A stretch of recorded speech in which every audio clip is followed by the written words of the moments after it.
જેતપરમાં થોડા સમયથી ખેડૂતો દ્વારા વિવિધ માંગણીઓ બાબતે ઉપવાસ કરવામાં આવી રહ્યું છે, જેના અનુસંધાને વિવિધ લેવલથી જે ખેડૂતો છે એમના સાથે વાત કરવામાં આવી હતી.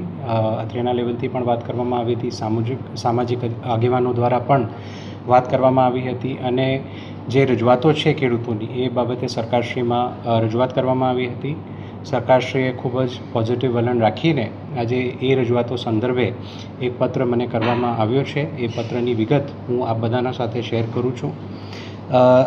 પત્રમાં મને જે સંબોધીને લખવામાં આવ્યું છે એમાં સરકારશ્રી દ્વારા કહેવામાં આવ્યું છે, મોરબી જિલ્લા ખેડૂત સમિતિ દ્વારા વીજળીના થાંભળા ખેતરમાં નાખવા સંદર્ભે ધરણા ચાલી રહ્યા છે. ખેડૂત સંબંધી સમિતિ દ્વારા માનનીય મુખ્યમંત્રીશ્રીને લેખિતમાં આપેલ માંગણીઓના આવેદન સંદર્ભે ખેડૂત સમિતિના સભ્યો અને આગેવાનો સાથે રાજ્ય સરકારની ઉચ્ચ સ્તરીય સમિતિના સભ્યશ્રીઓ સાથે ટેલિફોનિક તથા રૂબરૂ ચર્ચા ખેડૂત સમિતિના સભ્યો અને આગેવાનો સાથે થયેલ છે.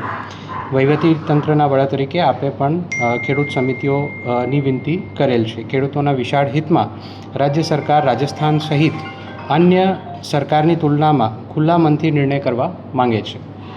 સમિતિના સભ્યશ્રીઓએ ટેલિફોનિક ચર્ચા દરમિયાન વાતચીત થયેલ છે. ટેલિફોનિક બાબતો ટેકનિકલ અને કાયદાકીય હોય જેનો ઉકેલ ચર્ચા વિચારણા અને સંવાદ વગર કોઈપણ રાજ્ય અને દેશમાં સંભવ નથી. એનાથી આપ સૌ વિદિત છો. દેશમાં અને દુનિયામાં બનેલી ઘટનામાં પણ હમણાં આપે જોયું છે કે સંવાદ અને ચર્ચા વગર ઉકેલ સંભવ નહોતા. રાજ્ય સરકાર પણ ચર્ચા સંવાદ કરીને માંગણીઓનું આખરી સ્વરૂપ આપવા માટે તૈયાર છે. તો ઉપરોક્ત સંદર્ભે રાજ્ય સરકાર વતી ખેડૂત કમિટી અને આગેવાનોને રાજ્ય સરકારની ઉચ્ચ સ્તરીય સમિતિ સાથે સંવાદ અને ચર્ચા કરવા માટે સરકાર વતી આમંત્રણ પાઠવવામાં આવે છે. રાજ્ય સરકાર ચોક્કસ માને છે કે ખેડૂતોના હિતમાં ચર્ચા અને સંવાદથી જ ખેડૂતોના હિતમાં નિર્ણય લઈ શકાય, જેનાથી જે ખેડૂતોના ખેતરમાં વીજપોલ ઊભા થયા છે તે પોતે ગેરમાર્ગે ન દોરાય અને અસમંજસમાં ન રહે, તે પણ આપણી સામૂહિક જવાબદારી છે અને રાજ્ય સરકાર એ વસ્તુને સ્વીકારે છે. ખેડૂતોના કોઈપણ જાતનો પ્રશ્ન માટે ધરણા કે અન્ય બાબતમાં પરેશાની ન ભોગવવી પડે તે હેતુથી ખેડૂત સમિતિના સભ્યોને રાજ્ય સરકારની લાગણી અને ચર્ચા માટે બોલાવવા રાજ્ય સરકાર વતી આમંત્રણ પાઠવવા વિનંતી છે. તો આપ તમામ જે ખેડૂત મિત્રો છે એમને પણ હું રાજ્ય સરકાર શ્રી વતી જે આપની તમામ માંગણીઓ છે એના માટે ચર્ચા માટે આમંત્રિત કરું છું. અને સરકારશ્રી આ તમામ મુદ્દાઓ બાબતે પોઝિટિવ છે એ બાબતમાં આ પત્રમાં પણ ઉલ્લેખ કર્યું છે. રાજસ્થાન સરકાર અને અન્ય સરકારોના પણ જે વિવિધ જીઆર છે આનું પણ ઉલ્લેખ સરકારશ્રીના આ પત્રમાં કરવામાં આવ્યું છે. તો સરકારશ્રી એક સ્ટેપ આગળ વધીને તમામ ખેડૂતો સાથે વાત કરવા માટે તૈયાર છે.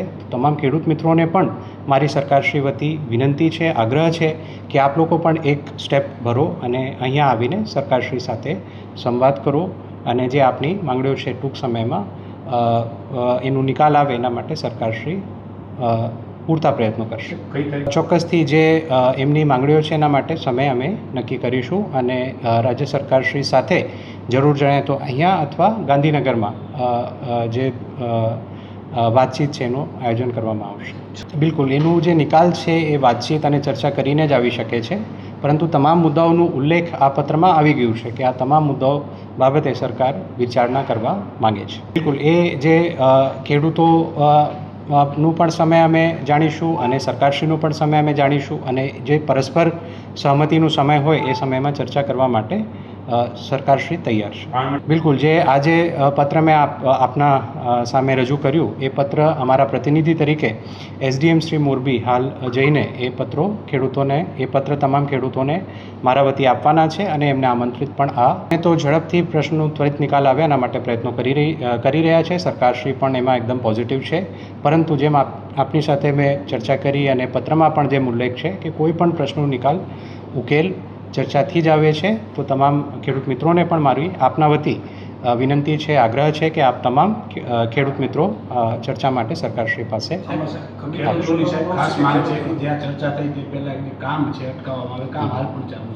હા. જે મારી પાસે માહિતી છે એ પ્રમાણે જેતપર ગામમાં કામ ઓલરેડી બંધ થઈ ગયેલું છે. આજે એક સમાચાર અમે જોયું તો એ ત્યાં આઈ થિંક કોઈ ખાડો હતો જેમાં કોઈ અકસ્માતનો ભય હતો, એ કારણે ત્યાં કામગીરી કરવામાં આવી હતી. હાલ પૂરતું જેતપુર ગામમાં એ બાબતમાં કામ બંધ છે. કામ બંધ રહેશે કે કઈ? હાલના સંજોગોમાં તો કામ બંધ છે એટલું હું કહી શકું છું, પરંતુ ત્વરિત ચર્ચા થાય, ત્વરિત નિકાલ થાય અને ફરીથી બિકોઝ આ તમામ કામો જે છે એ દેશના વિકાસ માટે, ગુજરાતના વિકાસ માટે છે, એ પણ આપણે બધાએ સમજવાની જરૂર છે અને એને અટકાવવું કોઈ એનું સોલ્યુશન નથી. જે ખેડૂતોના હિત છે એને સમજીને સરકારે એક પગલું ભર્યું છે. તમામ ખેડૂતો પણ આમાં અમારી સાથે આવે અને પ્રશ્નનો નિકાલ કરે એવી આ બધા વતી મારી ખેડૂત મિત્રોને પણ વિનંતી છે. કંપનીને આ બાબતે કોઈ સૂચના આપવામાં આવી છે? જે પણ કંપની દ્વારા કાર્યવાહી કે વળતર કે તમામ વસ્તુઓ કરવામાં આવે છે, રાજ્ય સરકારશ્રીની સૂચનાઓ અને એના વિવિધ પરિપત્રો GR પ્રમાણે કરવામાં આવે છે. તો જે પણ આ ચર્ચાના અંતે ફાઇનલ કરવામાં આવશે સૂચનો, એના આધારે કામ કરવા માટે કંપની પણ બંધાયેલી છે અને એ પ્રમાણે જ કામગીરી કરવામાં આવશે.